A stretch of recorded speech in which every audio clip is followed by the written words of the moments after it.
Opening remarks. Well, thank you. First of all, it's a miracle that I'm here for two reasons. First of all, I took the train here this morning. And those of you who are not British, you won't know, but whenever there's a catastrophe like light rain, some leaves on the tracks, the entire thing shuts down. So I barely made it. Another reason, and by the way, I was going to come up here last night, but I Googled where's a good place to have breakfast in Bradford, and it said Leeds. So I thought I wouldn't come. But the other reason it's a miracle, I wrote a book a couple of years ago called An Immigrant's Love Letter to the West, in which I made many of the same criticisms that we've already heard, that the West is abandoning the values on which it's built, it's abandoning its core principles, and I encouraged people to not do that and to stick to the things that made the West great. The only objection I will offer to the entire conversation and the entire framing of this discussion is a phrase that we in Russian use very often, which is that everything is understood in comparison. So while we can lament the fact that the West is failing to live up to its commitments on things like free speech, and we saw during the pandemic the absolutely catastrophic decisions by government to prevent people from expressing their concerns about government policy, and Julian Assange and Guantanamo Bay and the war in Iraq and all of these things that I've always opposed from the get-go. We have to remember that these values that we're not living up to as well as we should be are only considered values within our own civilization. If you go to China, it's perfectly normal to lock up 1 million Uyghurs in concentration camps. If you go to Russia, it's perfectly normal to do all sorts of terrible things. And the idea that a critic of the government like Julian Assange would be persecuted under the law is completely preposterous, because in Russia those people are murdered. Thank you, Konstantin. That's some thought-provoking. Hello, folks, and welcome to the Dr. Nasser Sheikh Show. Here we've got our video, Konstantin Kisin, against a crowd here, probably 90% against him at the Doha debates. And he puts on a very passionate, in his opening remarks, on Western values. And is going to counteract the narrative that probably most of the people in this audience and the other two guest speakers who we're going to hear from in a little bit talk about probably from the other side. And that's perfectly fine. But Konstantin is defending Western values, defending Western morality, defending Western civilization.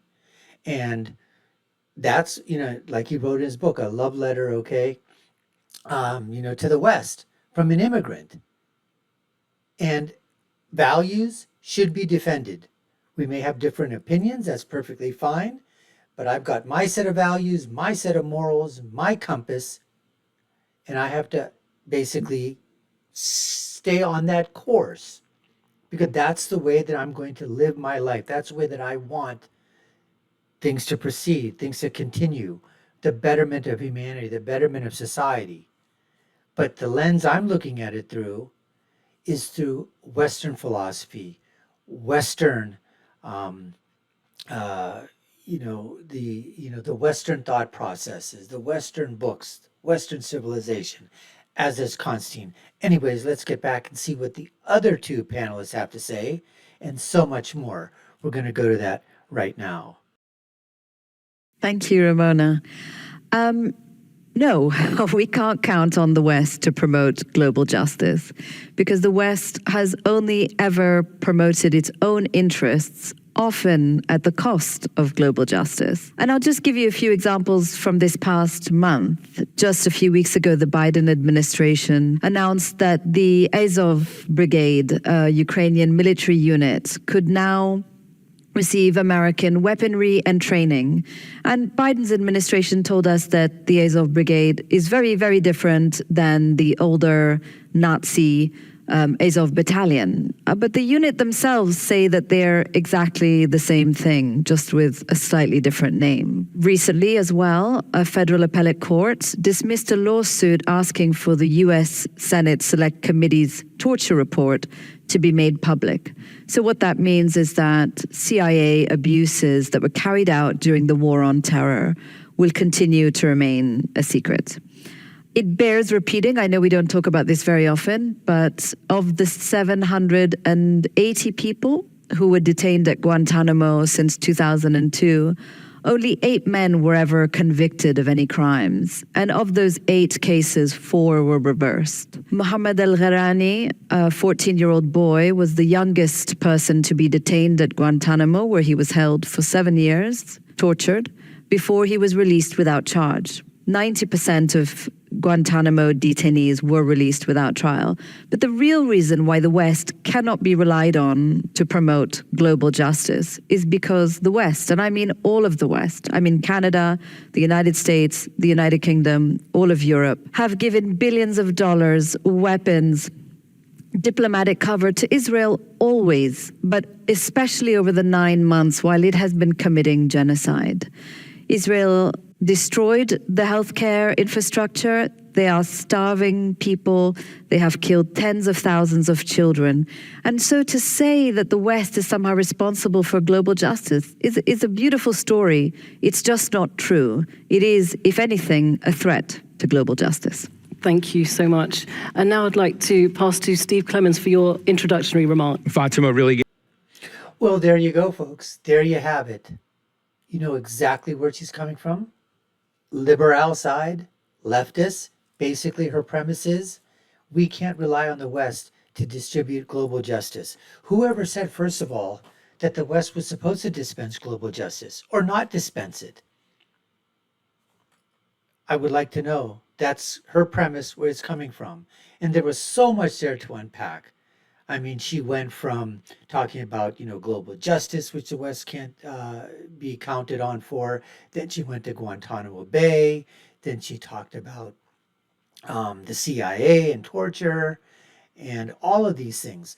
Okay, Guantanamo Bay. You see, here's my thing. I don't know. You look at the stuff that's out there, and you can bring about two different scenarios. One is what happened at Guantanamo. Any excesses of torture, obviously those should not be condoned. But the fact of the matter is she's making it look out that these were just Boy Scouts, Eagle Scouts. They were doing nothing wrong. 900 people just rounded up, and they had nothing to do. And they were released, over 90% were released without ever being charged. Well, a lot of that because of pressure to bear. But we also heard from many of them that returned to the battlefields and killed American soldiers and killed, people in their own localities. So to say that everybody that was at Guantanamo Bay was just an Eagle Boy Scout, didn't have anything at all to do, is taking the narrative and completely taking it to the other side. And as far as the CIA tortures and the Senate committee and, not allowed to, look, in a free society, that's the question we have to ask. What documents are, now, if somebody can get those documents and they print them out and show, that's the only way we're going to find out if there's excesses occurring in government. And are the excesses that are being committed, are they violating human rights? Now, I do believe that, I don't believe that, waterboarding and other things are torture techniques, that they should be used in extreme circumstances when national security calls on it. But that's a call that has to be made by the people in charge, the President of the United States, the people heading, the person that would be, your defense secretary. The CIA, they have to make the thing. And if they made then, history will decide where it falls onto. Anyways, let's continue with more from the panelists. We'll do that right now. There, and I'm going to take some shades of gray difference. When we sort of think about the West, I think we run a mistake if you try to amalgamate governments and media and institutions for education. The West and each of these nations is comprised of a lot of different institutions. And the fact is that in this institutional amalgam, we're right now, particularly in the United States, but I think throughout Europe, experiencing a lot of stress. And if you want to look at the habits and norms and behaviors of a political system, even of journalism, because I'm here to talk today about Western journalism for the most part, it's best to look when it's cloudy, when it's a messy time, not when it's when everything is going well. And right now, you see a lot of factors that are undermining journalism and Western journalism from playing the role that I think it should play on basically trying to promulgate the values of critical thinking, of trying to define what truth is, of looking at what civil rights and civil justice mean. Are there moments and are there times when when that system has gotten it very wrong, absolutely. And I have been in the middle of a number of those storms myself individually. But I think it's very important to realize that the values and norms that the Western journalism attempts to be about are quite worthy for any system around the world. And I think those values can be those that other political systems take on for themselves, even as the United States or the West falters in some of that. So I'll make that my provocation, that I think that Western values in journalism can play an important role. We're under stress right now, and we have to look at the factors that are out there, but I don't believe that we are completely indifferent to the rest of the world, because so many of the issues, even Fatima, you mentioned, are clearly reported and known and are palpable in parts of the American media. Thank you so much. So I think our panelists have made their viewpoints known, the three. And then you've got a crowd out there as well, the audience. This was a pretty long debate. We chopped it up into different sections, so check out our other links to the other videos above and below. You're watching the Dr. Nasser Sheikh Show. I've been your host. My name is Dr. Nasser. If you haven't done so already, we'd love for you to subscribe to the channel. Like, share, and follow us. Let us know what you think. My final thought is always, when you're right, you're right. And when you're left, you're wrong. Until next time, folks, take care and stay safe.